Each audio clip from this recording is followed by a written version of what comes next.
Jai Hind everyone, welcome back to the online classes with Sri Ram Public School. I am your English teacher Vaishnavi ma'am and I am here to explain a poem of the English book Hornbill.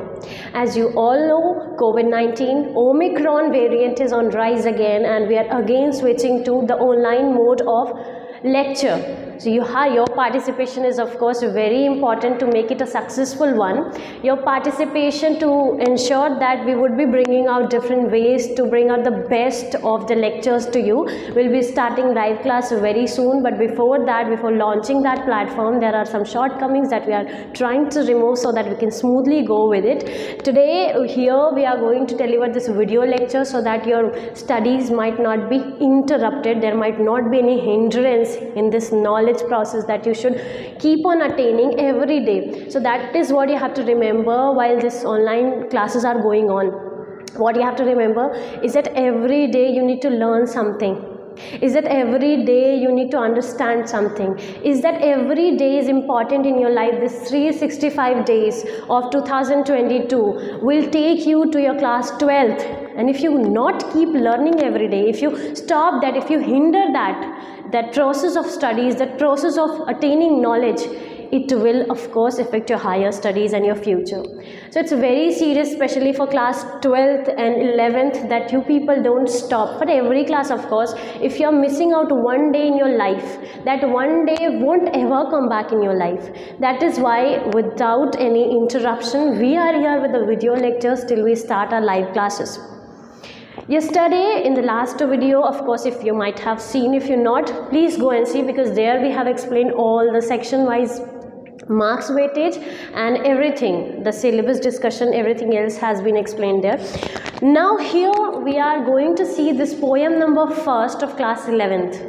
Why poem number 1st? We have already seen it in the classes, but yes, revision is very important, and if you keep revising and if you keep learning something every day, you will definitely learn something new the next day. If you even read the same topic, if today you read this poem, if you read that poem tomorrow, you might find out something new from the same topic. So that is why we are starting again. Now, the name of the poem is The Voice of Rain, and it is written by Walt Whitman. Before starting the chapter, there are a few things that all the students need to know. What is that? First thing, what is the title of that piece of literature? Either it be poem, or it be story, prose, or it be any play.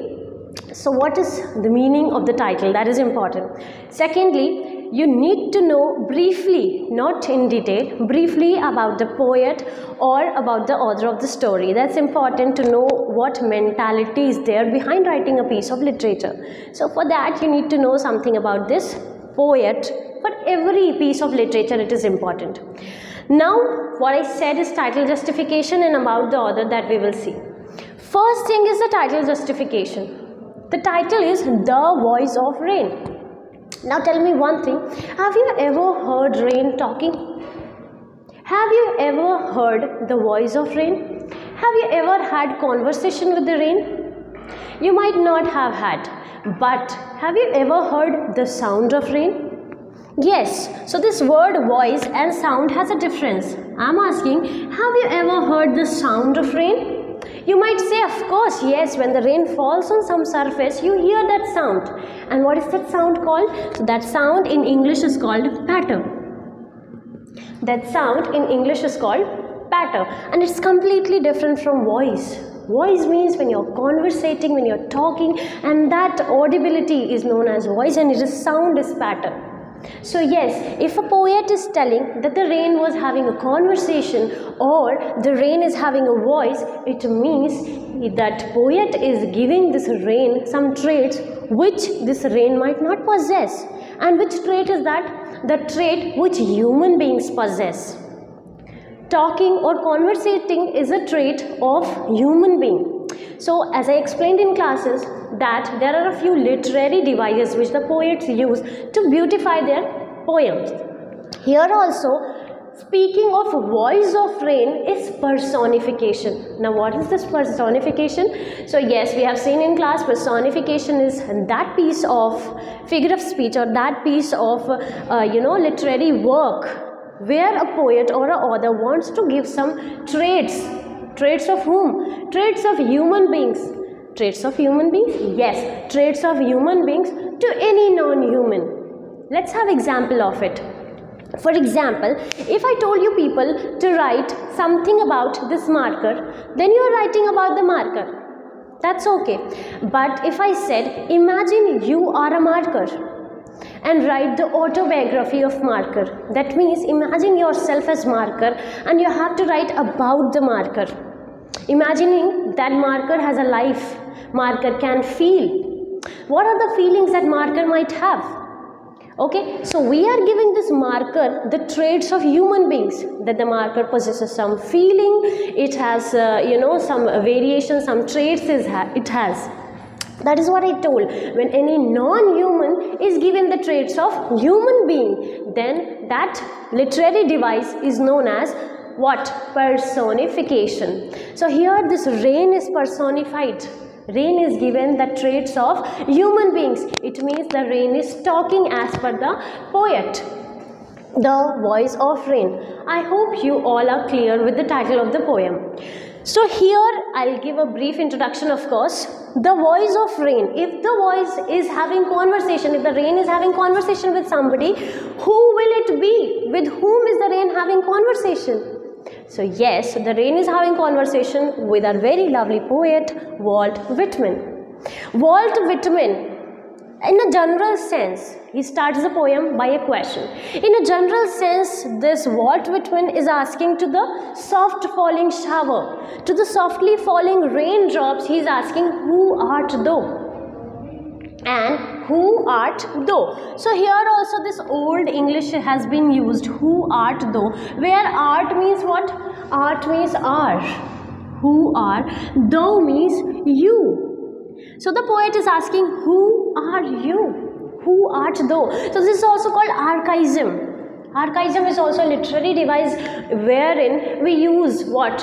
Old English to bring out that effect in our poem.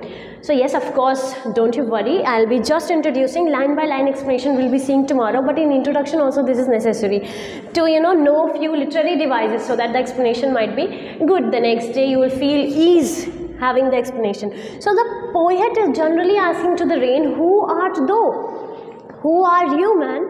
And the poet says, which was strange to tell. It's very strange to tell you all. Walt Whitman says, it is very strange for me even. But I would like to share with you. It is very strange, wonderful for me also. What? That the rain said something. When the poet is asking to the rain, who are you? The rain has to say something. And the poet said, which I am translating and bringing to you. So the poet is translating the voice of rain and the poet is bringing that to you in this poem. And in this poem, the poem simply talks of the water cycle, but in a very beautiful way. It has been explained. Water cycle means the water, the raindrops, it comes actually from heaven. It comes from the clouds. But actually, it rises from where? It rises actually from the earth. So can you think of the origin of rain? Yes, you are right. The origin of the rain is earth itself. The water vaporizes from the earth and it vaporizes and rises up and goes to the heaven, as is said in the poem. It goes towards the sky and forms the clouds.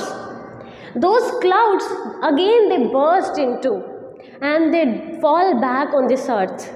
And that is what the rain explained. I originate from this earth. I get life from this earth and I give back life to this earth. Give back life to this earth means the rain is originating from these water bodies of the earth itself.